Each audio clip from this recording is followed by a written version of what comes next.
Good afternoon, New Heart Church family. Pastor Matt with you on this Tuesday afternoon. And sorry I didn't get things done this morning quite as quickly as I would have liked. Had to help my wife get ready to make a trip up to see her parents. And so if you would today, it'd be great if you could keep her in your prayers and then keep her father in your prayers as well. He's suffering with some medical issues, and so we'd appreciate that greatly. But I wanted to share a devotional with you today. And I think it's apropos in light of what's going on with my wife's family. Think back, if you will, about 300 years. I know I'm the only one old enough to be able to do that, but maybe all of you can. January 1837, things had not gone well for President Andrew Jackson, the 7th President of the United States. He was in the final year of his second term. It really should have been a walk in the park, but it wasn't. He was in trouble. That trouble nearly cost him his life. He survived an assassination attempt only because the assassin's pistol misfired. And then in the midst of all of that, the much respected philosopher Ralph Waldo Emerson was invited to speak at Harvard. His hearers expected him to add to the political fervor that was surrounding Jackson at the time. But instead of that, here's what Emerson said to that crowd that day about all the stuff that was going on in Washington, D.C. He said, "This time, like all other times, is a very good time, if we but know what to do with it."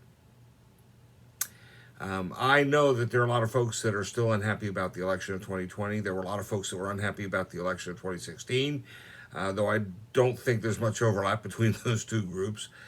The reality is we're never going to be satisfied with everything that's going on around us as long as we continue to focus on the negative things that are happening.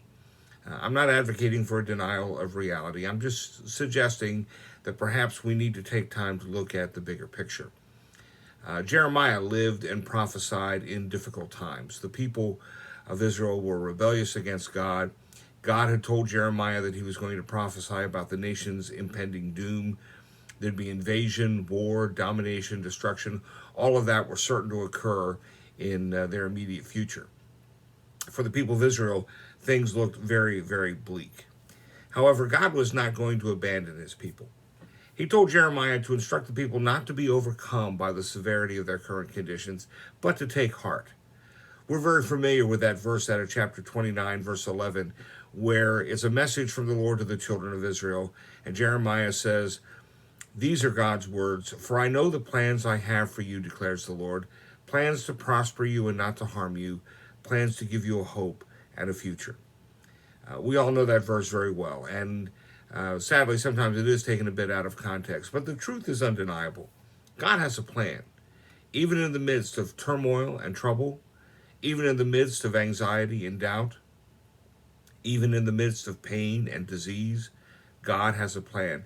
And the letter to the church at Rome, written by the Apostle Paul, reminds us that God will work through all those things that are happening around us to accomplish his plan, even if we can't see him at work doing it. Jeremiah's message is as relevant today as it was for the descendants of Judah exiled in Babylon. God has not abandoned us. In fact, he has plans for every person who trusts in him.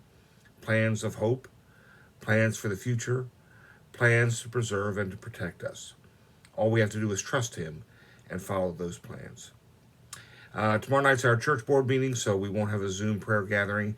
I'll be back with a devotional on Thursday. And a reminder, we've got the Montgomery family coming to minister to us in music on Sunday. So I hope you will join us in the building if you can. And if you can't, that you'll join us virtually on our YouTube channel right here. God bless you. Have a great afternoon. And I look forward to talking to you soon. We love you. Take care.